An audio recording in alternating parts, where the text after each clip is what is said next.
Well, you know what? We said he was going to be here, and he's just walked into the studio. Ladies and gentlemen, we should probably all stand up. Donald Trump is in the house, and here he is. Nice to see you. Come on over. Quick turnaround. We've got a place for you.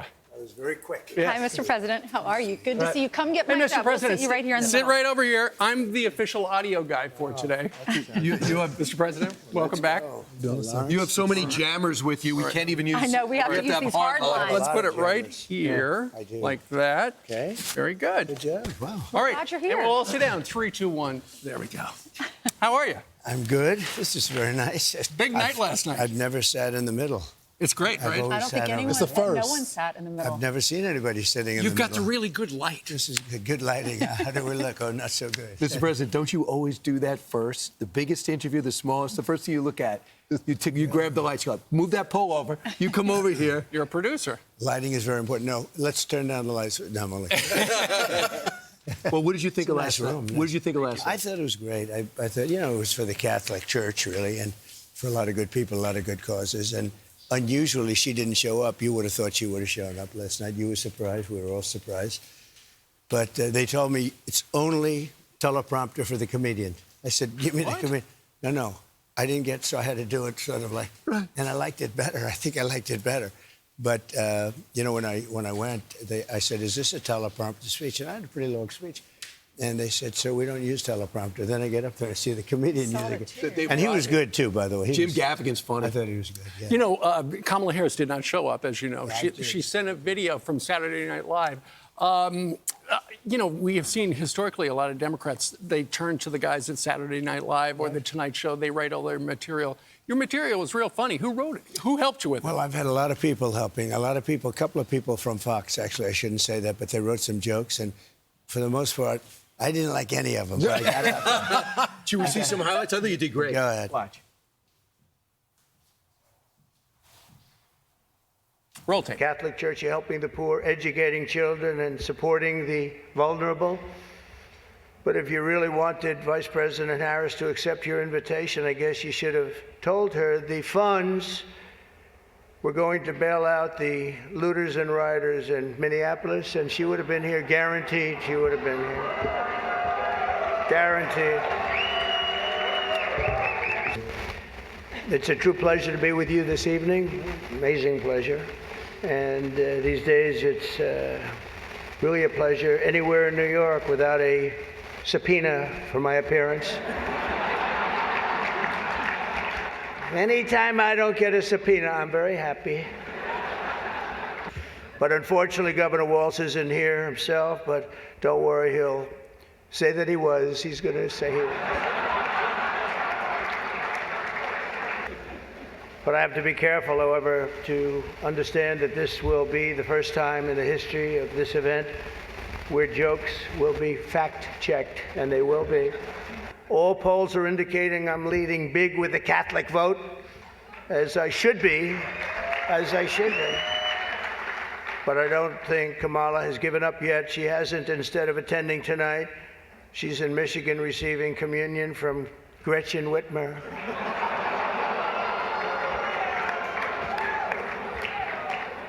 That Mr. was funny. President, That was funny. you had a balance because you got to tell these jokes, but you're sitting next to people that don't like you at all. Chuck Schumer's so how right was there. that? You know, I know him very well. I guess he doesn't like, but he likes me enough. It's a little bit, it's hard to explain. You know, I gave him his first check. When he was young, I was young. It was his first check. I don't know if that good or bad, but it was the first check that he ever got. He was running for, I think, Assembly up in New York, and he got it from me. So So we should blame you for the rise of Chuck Schumer. right. It's all on blame you. me for Right. Defeating Al What? It Gamano. was New York. What did Mayor Adams say to you? Because I mean, he's a Democrat, you're a Republican, but you can relate because of these subpoenas. Yeah. Letitia James, she was in the back row. the weaponization. No, look, I've been investigated more than Alphonse Capone, I say it. But Adams, he came out against the immigrants, you know, against the destruction of New York, frankly. He did the right thing. I said, he will be indicted within 6 months. And he was. They indicted him. Now, I don't know if it's legit. I haven't looked at it. But it seems very suspicious when he comes out against something they're doing. They're destroying the country. They are destroying our country. He was right. Go down the streets of New York. I went down the streets of New York 2 days ago, and I'm looking at migrants all over Madison Avenue, all over Fifth Avenue. I've never seen anything like it. I'll tell you, I've never seen. This is New York. You see empty stores. You never saw empty stores on Madison Avenue. You never see them. It's a shame. He did the right thing, but he got indicted, and they play weaponization. These are an evil group of people. These are really a bad group of people. I'm doing well with my stuff. I won in Florida. I'm winning all over the place. But, you know, what they want to do is keep him busy. Let me spend plenty of money fighting it and let him maybe. But I think so far it's backfired because the public understands. The win in Florida, that was the big case. That was the case, oh, you're going to lose. Now, he actually lost because he had documents, but he didn't have the presidential. The documents case in Florida. It was the documents case. That was, like they say, the big one. I don't know what's the big one, but the big one. And we had a very brilliant judge, a very fair judge, and I won the case. I won the whole thing. He didn't win. They said he was grossly incompetent, and based on that, they're not going to charge him. But the funny is, he can be president, but he can't go to court. They say he can't go to court because he's incompetent. So he can't go to court, so that's okay, but he's allowed to be president. So there's something wrong with our country when that happens. But I thought last night's it was great. I think it was terrible that she missed it because it's only been one person missed it in many years, and that's Walter Mondale, and he lost 49-1. But let me ask you, why do you think she missed it? God was not with him. Mr. President, why do you think she missed it? There's a lot of theories. Okay, I think that she's not competent. I don't want to say this kind of stuff, but we can't live with this. We're not going to be able to live with it. So you don't think she's funny?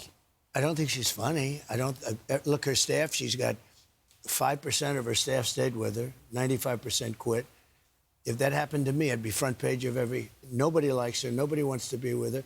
And I only say this, I don't like even saying it, but we can't have her as a president. She's a Marxist. We're not ready for a Marxist. Do you agree with that, Angela? I do agree with you. And I think a Marxist. Yeah, let me ask you this. And she's not very good, let's face it. Closing argument time, because we're only 2.5 weeks until the election. So this is the final, this is it. So she realized, joy, that's not working for them. So now they've changed it. Now they're ramping up their rhetoric. And when she sat down with Bret Baier, she said, talking about you, he's unstable. When she was speaking at a rally in Erie, Pennsylvania, she called you unstable and unhinged. And then in this new ad that they've rolled out, she's saying unhinged, more unstable, and unchecked. And then this caller that called into Charlemagne the God, his Breakfast Club show, this caller says, I have a sneaking suspicion that if Trump wins, he's going to use this law to put anyone that doesn't look white in camps. And I'm scared. And she says, yeah. So you've hit on a really important point. What is your response, and what is your closing argument? Well, first of all, the question is a pretty rough question because, you know, you're giving this whole argument of this woman that I don't think she knows where she is. She's a low IQ person. She's not smart. Everyone knows that. Didn't even pass her law exam. It was a big thing. She never thought she was going to be able to pass it. You know, if you tell me this stuff, I'll say it. I am a person that they are a threat to democracy. These people are misinformation people. They'll say, let's go out with this one. They've tried many different things. They tried, he's a dictator. He's going to take over the whole world. He's a this. Every week they try something else. So far it hasn't worked. I guess that's the attack they have for this week. It doesn't seem to be working. I am the most stable human being. Remember they said a stable genius. I am the most stable human being. I've been doing this for a long time. We had 4 years of greatness. We had the greatest economy in history. We had the greatest border. Brian, you were down there. Absolutely. We had a border that was the best we've ever had in the history of our country. There's never been anything like it. I built 551 miles of wall, which is far more than I said I was going to build when I campaigned. I had a border where the drugs were at the lowest level, the human traffickers in women, they traffic in women. Everything was at the lowest level. I got kudos from, the Border Patrol gave me, with thousands of people, unanimous, every single one. They endorsed you, Mr. President. They endorsed me. And what can you do better than that? And, Mr. President, you're gaining with minorities. And, you know, I've been going across the country to these barbershops. Yesterday, you said you wanted to go. So we went to the Bronx yesterday. Here's a little bit of what we saw at the barbershop. You guys are the same as me. It's the same stuff. We were born the same way. I grew up in Queens and all of that. I mean, you know, it's. I had a great father. I had a father who was a great guy. He was tough but good, big heart, big heart. and he was a construction guy, pretty much, and a real estate guy. And I learned a lot from him. He was great. But I know you people so well without knowing you. I know you so well. When I walked in here, I said, this is home territory. So, Mr. President, we're going to play the full thing on Monday, but what was that experience like? There was so much love in the room. It was like people that I grew up with, actually. You know, all different types, everything perfect. The area was incredible. The traffic, there were thousands and many thousands of people standing outside this barbershop. The owner was great with the son. The son is actually the owner. He's already made that passage. But the people were fantastic. We could have stayed there for 2 hours, right? It was great. Why do you think they're giving you a shot? They haven't voted for Republicans in years like this. So what are you doing on the ground differently that's attracting black men, Hispanic men? I just saw a Hispanic poll where I'm at 52%. Nobody's ever seen that before. Republicans never been there before. I'm at 52%. And with black men, I'm at 32% and 31%. This is sort of throwing their formulas off a little bit. You know, this is a little bit of a change. But look, we ran a great country. We had everything going. The world respected us. We had no wars. This group will cause us World War III. They have no idea what they're doing. And, you know, I hate to talk that way, but we can't let this woman get in. It's two people. And she's and you talk about unstable. She's a whack job. And how about the vice president? How about Waltz? I mean, he's not qualified to be doing this. He is. I mean, you have to look at the vice president very seriously. And you compare him and J.D. Vance. J.D. Vance, #1 at Yale. You know, the whole thing. I mean, high academic. I mean, J.D. is doing a phenomenal job. Yeah, and he was with us on the yesterday. Joined us from the Washington D.C. area. One of the things about Fox and Friends, we've been doing the show for like 28 years. But one of the biggest days was the day you became president, and we actually got to do the very first interview at the White House after you were sworn in, and it was a great interview, and it made a lot of news. Ainsley asked a great question in 2017, and we're gonna get in the Wayback Machine, Mr. President. We're gonna play that for you, and then we're gonna update the question. But you know the difference? In the old days, you never played negative ads. In other words, when I leave here, I'll then be hit by 5 or 6 ads. And in the old days, you never had Ian Fox Sams. News? Yeah. Well, in the old days. But in the old days, which wasn't so... when I leave, I'll have 12 people from Kamala on, and, you know, pretty much unopposed. For 19 days, I don't think we should do that anymore. I think you shouldn't play negative ads. It's very tough. You do a show, and I complain all the time about it. I love complaining. I like to have everything perfect. But when I leave here, I'll have 200 people from because they buy time on Fox. And, you know, by the time you do it, you say, what are you doing? It's sort of a net, net neutral. Well, we'll see what happens. This is not an ad. This is actually, here we are in the East Room of the White House, your president, 2017. Ainsley's got a great question for you. Watch this. What grade would you give yourself from an A to an F? Well, I think I know what you're going to say. Well, let's hear it. I think, no, I wouldn't do that. I think in terms of effort, which means something, but I give myself an A+. Okay, effort, but that's, you know, results are more important. In terms of messaging, I would give myself a C or a C+. And that surprised us. So here we are, years later. I don't remember those young people right there. I know. What kind of a grade would you give yourself for the campaign thus far? You got 2.5 more weeks. So look, I've had 3 campaigns, and I won the first one. I did much better in the second one, getting millions more votes. And this one, I can say there's more enthusiasm, and we had a lot of enthusiasm for both. You know, I won. We got 10 to 12 million votes more the second time, which is a lot. Never happened before. I think this is the best campaign so A for effort? Oh, for effort. What about for... Nobody works What like about me. for the message? I think I have to go higher than an A.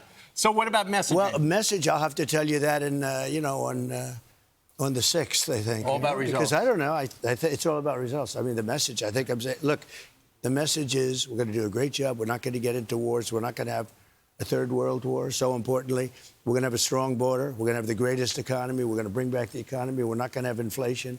We're going to drill, baby, drill. We're going to get energy prices down at least 50% in 1 year. Right. And I'll put that on your show so you can interview me in a year if I don't do it. But we're going to bring energy prices down. That's going to bring the inflation and the costs down. Now, we're going to make this thing really good. We're going to bring a lot of companies back in to the U.S. Jobs are going to be good. Everything is going to be good. And everything was good when we had the greatest economy in the history of the country 5 years ago. Go back in. 5 years ago, we had the greatest economy in the history of the country. And now we have a horrible economy from the standpoint that inflation ruined. I had no inflation. Inflation ruined the economy, just ruined it. And I gave them inflation-free. I gave them almost no inflation. And it carried on for 2 years. And then they went out and borrowed like $7 trillion, which was so stupid to do. And when they borrowed that, it all blew up. The other thing they did is they blew up the energy policy. I had the best energy policy this country has ever had. We were energy independent. We will soon be energy independent and energy dominant. We'll be selling all over the world. So I watched your Univision, your Univision town hall, and one thing stood out to me. They said one of the questions was, "Hey, what would you like to do again? What would you do different?" He goes, "Well, I probably wouldn't have hired some of the people I hired. So I want to just look forward." So as people have 18 days, they're going to vote, and as Jim Gaffigan said, I can't believe anybody's undecided at this point. I know. But let's say it votes. Can you give people? True. That was a great line. Can you give people a vision of what your cabinet will look like? Can you throw out some of the names? Because you don't need a binder from Chris Christie or Jared Kushner. No. You know it. So can you give people out there who you're going to be making a rough... You could easily punt on this question. I hope you won't. An idea of what your team will look like. Well, a lot of the people that you had last night will be a part of it. We had some tremendous people. In that room really had some great people. Wait, Cardinal Dolan? Oh, I'd put him in, right? Right? Honestly, and he looked good. He lost weight. He looked nice and thin. I said, He's the "What are you nicest doing?" guy, isn't he? Right? No, he's a great guy, and that's why I did it to a large. You know, by the way, he called me during COVID, and he said the Catholic Church needs billions of dollars to keep the school going, and the schools are, you know, they run great schools. And I got him the money during COVID, and I think it meant a lot to him. I think it meant a lot to the Catholic people. I got him $1.7 billion, and they had a great school system during COVID, and they kept it open. I know I did a feature with him then. I know you're doing the weave, so you always come back. So just to the question, can you throw some names out of the people? I thought I got out of it. No, you told me the weave. You told me about the weave. No, it's all about the weave. You know, sometimes I get, they say, it's either genius, it's so brilliant, I go from here, and then but you always come right back to where it's supposed to be. I just want you to complete Some say your it's weave. total genius. Some say, oh, well, what's going on here? No, it's pretty good, I tell you. Look, I think it's a little bit early. I have great people at every position, but I don't like talking Have you pre-thought it? Like maybe every minute of every day. You said RFK Jr. Oh, he's going to be a part of it. You know, he Bergen. had a big impact because he's very much into women's health, and he's very much into the environment, which a lot of people like. People really like him. He looked good last night. He's in very good shape. Yeah, he is in good shape. I saw the pictures of him with the whole thing. And you don't take your shirt off and bench press if you're not in good shape. Oh, it's pretty good. Hey, so you got a question? I do it. Would you like me to do it? I would like you to do that. It seems that One day. we know Pennsylvania, Michigan, two very important states. It looks like this might come down to Pennsylvania. Elon Musk has been there campaigning for you. Why do you think he is so vocal and such an avid supporter? Well, he said that if we don't win, this country is finished. He actually says it. He says, you know, that they are the threat to democracy. They're all about sound bites, and these people are sick. They have people. You know, I talk about the enemy from within. What person wants to have open borders? What person wants to have men playing in women's sports? All of this stuff, it doesn't make sense. It's no good. It's horrible. But they have an open border. They're going to always have an open border. We'll have so they let 21 million people into our country. Of the 21 million, 13,000 were murderers, 13,099 to be exact. Drug deal, and this is all over the world. This isn't just South America. Drug dealers came in. Everybody's coming in. They emptied their jails from all over the world. They emptied their jails into our beautiful country. We have a problem. I mean, you know, we have to straighten it out. We have to get these people out. They empty jails from all over the world. Jails. In those jails, you have dealers, you have murderers, you have gang members. They took all their gangs in Venezuela, dumped them into the United States. You know, Venezuela crime is down 72%. Because their criminals are in the United States, and it's going down further. So, Mr. President, how do you handle that? Because you're right. They're here. You see Trinidad Agua taking over apartment complex. Read the New York Post. Although ABC says, it's just a handful of apartment Can you complexes. believe it? How would you like them in Well, your no, the community? Democrats say, well, it's not that bad. They've taken over big sections of the town with weapons that the Army doesn't So, even Mr. have. President, after you get rid of the criminals, okay, you wipe out all the gangs, all the people that are raping people in this country, the sexual assault, you get rid of them in the country. You get ICE funded and they're deported. By the way, how do you handle it's a the big rest? proportion. It is a huge big proportion. a How big- do you handle the next portion? Okay, the then we people that then broke we the law to s- come in here, but Then we start thinking. Okay. Then we start thinking. Because, look, you're talking about millions of people. You're talking about 21 million people in 3 years. Just so you know, they will let this happen. If they win the election, they're going to open up the border, and the border is going to be open for 4 years. You'll have 200 million people come in. Right. We have no idea. They tend to be not the best for a reason, because the countries send them out. The countries are not sending their best people out. I've been saying this for a long time. They're not sending their best. Your very first speech, Because you said they're not sending in their best. It's common sense, Brian. So- when a country sends people out, they're not saying, hey, let's take our best people and send them to the U.S. They're sending their rapists. They're sending their murderers. We have a big country. Look at what's happening in Springfield, Ohio. Look at what's happening, though, in Aurora. Aurora is amazing. Do you know there are many Auroras right now, but you haven't heard about them? San Antonio, we just interviewed a man running for Congress down there, said this is happening at an apartment complex down there. It's only going to get worse. So let's talk about when you look at the positive. By the way, Brian, they're destroying our country. Destroying I know. this country. I know they took over Randall's Island. The kids can't even play soccer. They just took over. New York City. I'm telling you, I drove down Madison Ave, first time I've ever seen vacant stores, and I see migrants from foreign countries. The people that came in, they're sleeping all over the streets. Can I get you that? When you look at your positives, obviously with men, it's through the roof. You're making gains in Hispanics, blacks. I understand that. But when the doors close and the team sits around you, they say, Mr. President, you got to do better with women. That's where where the Kamala Harris is excelling with women.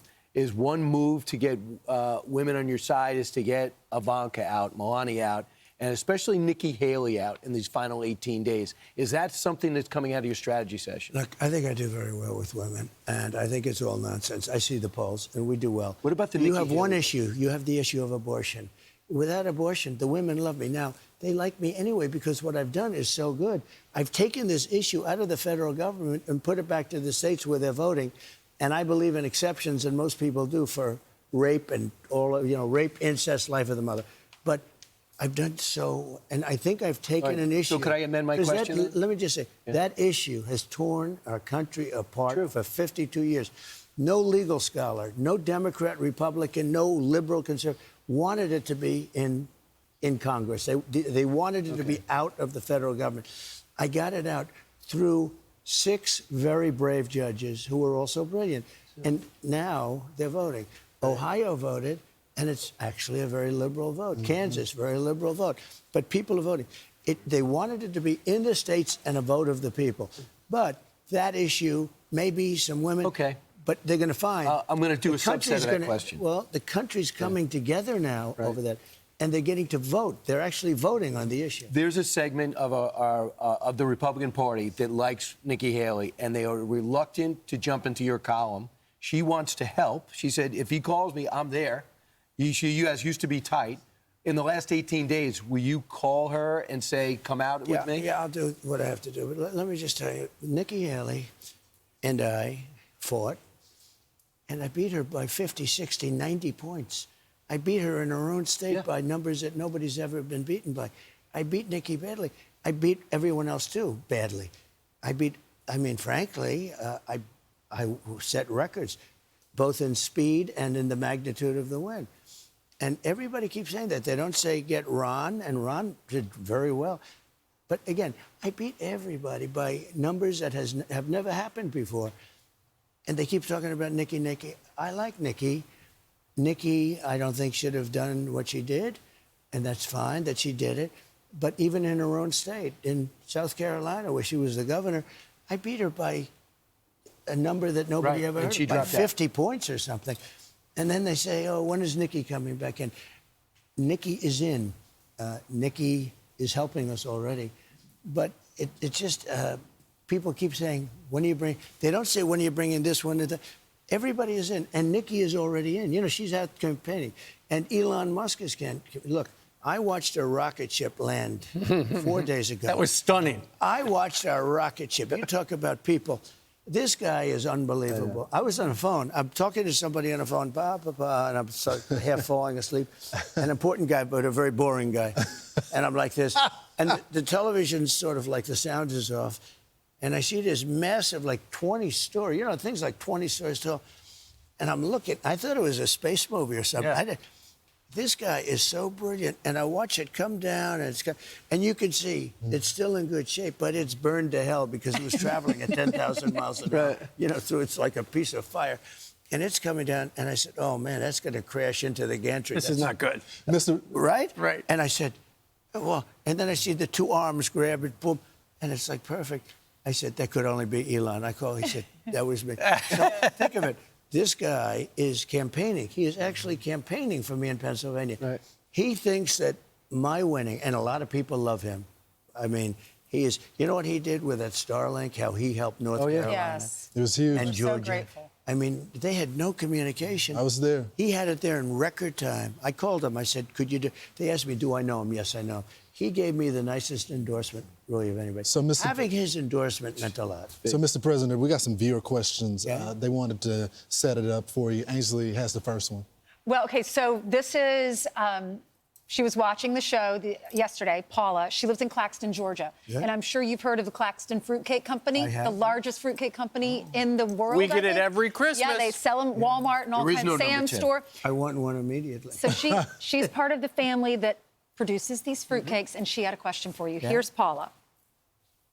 Good morning, President Trump. My name is Paula Parker Claxton. My family owns a wholesale and retail fruitcake bakery in Claxton, Georgia.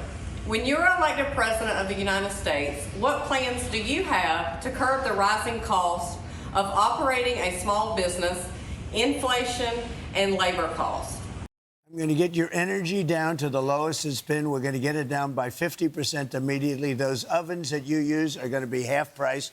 You will be so happy because I'm bringing it down with energy. You're going to allow gas ovens? Energy, and we're going to allow gas stoves, all the gas stoves you want. That's the other thing. They're restricting all the good stuff. Yeah. They're restricting. You're going to have a beautiful gas stove, and you're going to have, mark my words, your energy costs will be 50% down. That's going to bring everything else down.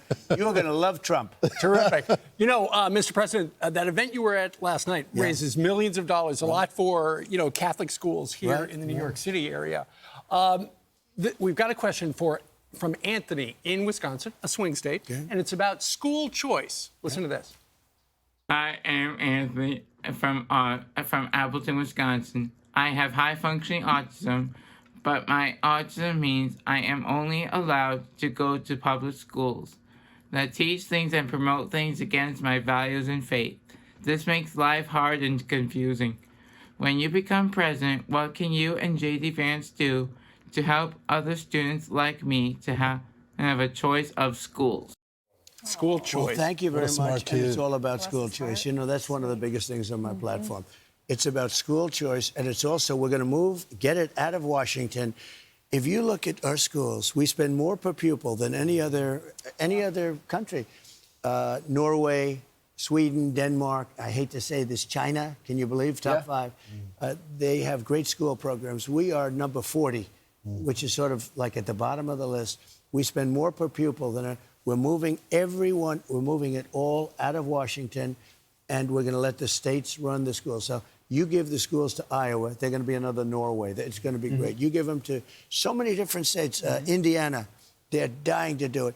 They can do it for less than half, and you will have those states competing with the best. Get rid of the Department of Education. It's going to go. Right. And every building in Washington, you know, you go by Department of Education. I'm going to have one person working there, maybe with a secretary. I don't mean a secretary. I You want it all. You want it all to be local now. A stenographer, because we want to make sure they're teaching English, right? let's say, reading, writing, and arithmetic. None of the Love books. that. Not Well, transgender. We're not going to be heavy What into about our trans- history? Right. Well, and All of that, absolutely. Mr. President, the key about school choice is there are a lot of people who would love to be able to take the money that that they put into taxes right. and put it into a different school, not the public school, but the Catholic school, the private Like school. Arizona. Yeah.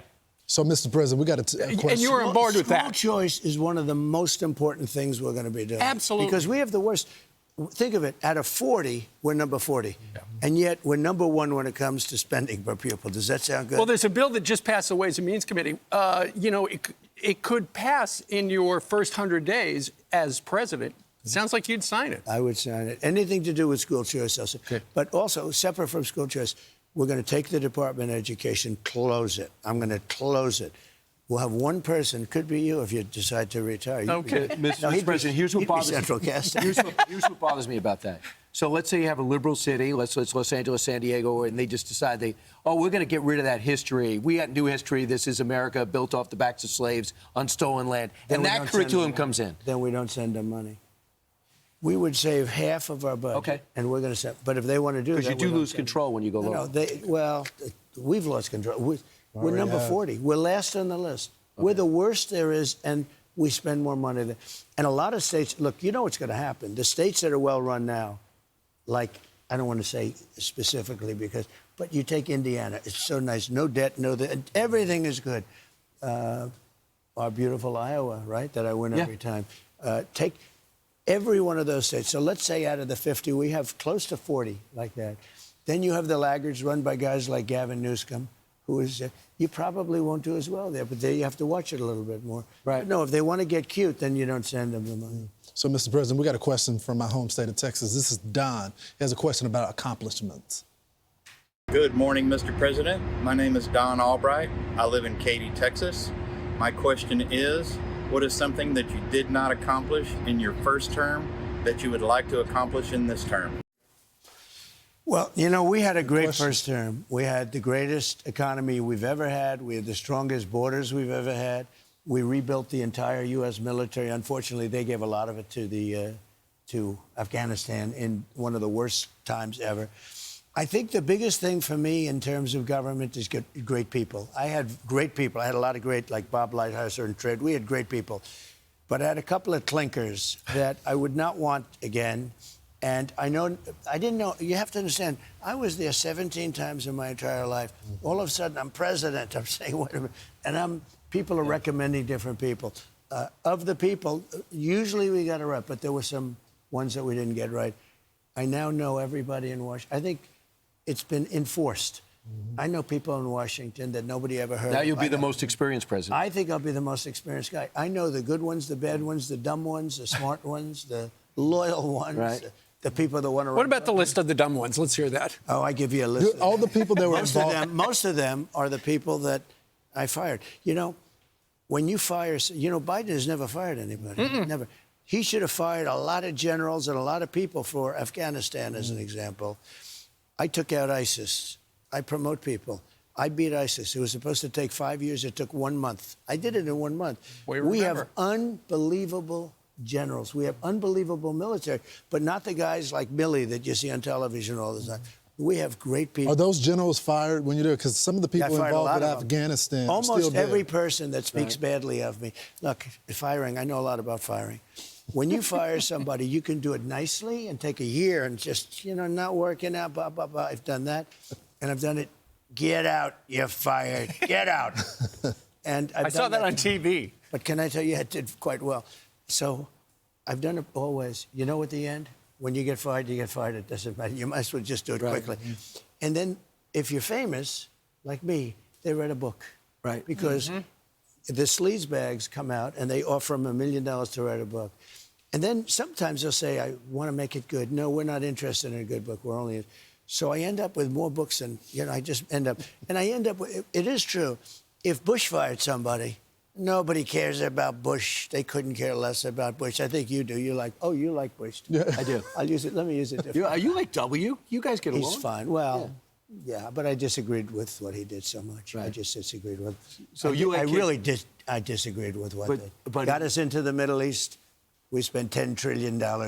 We got nothing. So except death. So you like kids? Here's a 10-year-old from Tennessee has a question for the 45th president. President Trump, I'm Daniel, and I'm 10, and I'm from Tennessee.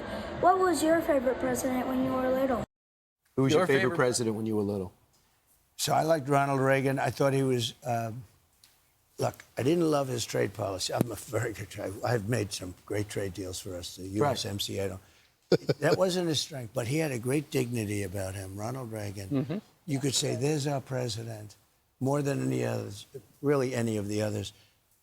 Great presidents, well, Lincoln was probably a great president, although I've always said, why wasn't that settled? You know, I'm a guy that, it doesn't make sense. We had a civil war. Well, half the country left before he got there. Yeah. But you'd almost say, like, why wasn't that?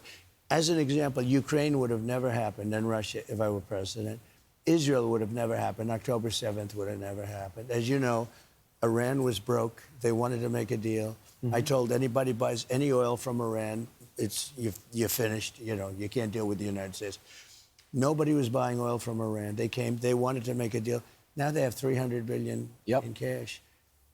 Biden has been, and her, I don't know if she was involved in it, but she's terrible. Hey, look, remember this. She was the border czar. She never went there. Right. She was the border czar and the Border Patrol. The one thing you have to remember, the Border Patrol gave the strongest endorsement that anybody's ever seen. He's the best there is. There's never been. He's the greatest president, the greatest at the border. And she's terrible. That was their policy. And these guys are great, by the way. These are great. You know them very well from the show. Oh, yeah. We got the best endorsement, and that really says it all. And I think the border is a bigger thing than inflation and the economy. You know, I watch your polling where it says the economy and inflation at number 1, 2, and then it says, always says, like the 3. I think the border is bigger. I got elected in 2016 on the border. I did a great job. I couldn't even mention it after that because nobody cared because it was fixed. We had a great border. Then they blew it, and I have to do it again. The difference is it's much worse this time because they're allowing millions of people into our country that shouldn't be here. So, Mr. President, we got a fun one. But we'll fix it. We got a 6-year-old from Massachusetts, and he wants to know about your favorite animal. Let's watch. Mr. President, my name is Briar. I'm 6 years old. I live on a farm in Massachusetts. What's your favorite farm animal? Favorite farm animal? What's the animal? Well, this guy grew up in the city. I'll tell you what I love. I love cows. But if we go with Kamala, you won't have any cows anymore because you're not allowed. I don't want to ruin this kid's day.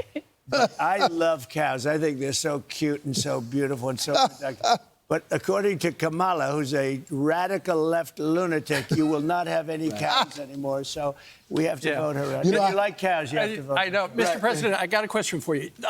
Either today or tomorrow, you're going to McDonald's. You're going to be working the fryer. Are you going to wear the paper hat? I'm going to do everything. I tell you what. You're going to do it. A friend of mine owns going to do it. McDonald's someplace. Oh, I'm going. Because she lied. You don't think she ever worked at McDonald's? I know she did. We checked it out. Unless somebody comes up with something. We checked it out. They said she never worked here. She even picked the store. We went to the manager. The manager's been there forever. You remember her? No, she never worked here. They know. Okay. No, so will you wear the paper hat? And you know who else stopped talking about it? The press. If I said I worked at McDonald's and it turned out not to be true, this would be the biggest story ever. The front page of that stupid New York Times, the worst paper. It is the worst rag. The New York Times is the worst, they would have me front page for months. Nobody, I can't get anybody. That's why I have to do it myself. That's why I'm doing it. So you're going to get trained and you're going to make French fries? Well, I don't know how much the training will be. Not too much salt. It's not going to be. Just not that much. I love that salt. I don't know how you do it. You were at the barbershop yesterday in the Bronx. You did the Al Smith dinner last night. You probably didn't get home until 1 or 2 in the morning. And you know what else I did? And then you're here. Well, I got in. Okay, this was a crazy day. We did your thing. I did 5 other things. And then on top of it, I came back and I was really, really like tight because I'm the keynote speaker at the Al Smith. So what happens is I said, let's go. I want to go. Sir, you have an interview with Tyrus. He's a large guy, by the way. Yeah. Is he a great guy? And he's a very smart guy. He is great. And he's been so good to me. And he said, listen, there's no election here. You're going to win this thing in an election. And he's been saying that for a long time. Yes. Whenever they talk about, he's funny. And Gutfeld is great. You know, Right. he didn't like me originally, and then he said, Well, I don't gets like everything Gutfeld, done. but you can like him. "Do you not like Yeah, me?" we- No, but he No, likes he's great. him. Yeah. But he had the They're like highest, brothers. He had his Yeah. highest rating in the history of the show. Oh, yeah. Yeah, we're But proud anyway, of him. But Tyrus, he has a website, and he said, "Would you do my show?" So like 2-3 weeks, I agreed. So I came home. I'm running because I'd like to at least see my speech, you know, like before I get up before all these killers. And I'm running, and Sir Tyrus is waiting for you. Oh, and I have to put on the tuxedo. In theory, white tie, but a lot of people didn't have white tie, but they had tuxedo. And I'm running in, and you know what I did? Rather than saying, "Tyrus, I can't make it," I said, "Let's go, Tyrus. Let's do a quick one." So I knocked it out. That was a All busy right. day. Well, I You're know going to be you guys- back Great on guy. it. He's great. He's a great guy. And Mr. President, you're going to be back on the campaign. Actually, you got another event to go to. So Yeah, he's thank you very for giving busy, us some so time. thank You know what so the much. event I have now? No. A very big event. I'm going to see Rupert Murdoch. All right. That's a big event. I don't know if That's he's thrilled important. that I say it. Please, yeah, please tell And him I'm we going all to said tell him. thank you. I'm going to tell him something very simple Go ahead. because I can't talk to anybody else about. Don't put on negative commercials for 21 days. Don't put them, and don't put on their horrible people that come and lie. I'm going to say, Rupert, please do it this way. Right. And then we're going to have a victory because I think everyone wants to have And a you're victory. going to Outkick Outkick next. to It's, talk it's to a him. great channel that we have with Tyrus. Oh, good. There you go. All right, Mr. President, thank you so Mr. much. Thank you very much. Good luck. Appreciate you. Thank you, man. I'm Steve Ducey. I'm Brian Kilmeade. And I'm Ainsley Earhart. And click here to subscribe to the Fox News YouTube page to catch our hottest interviews and most compelling analysis.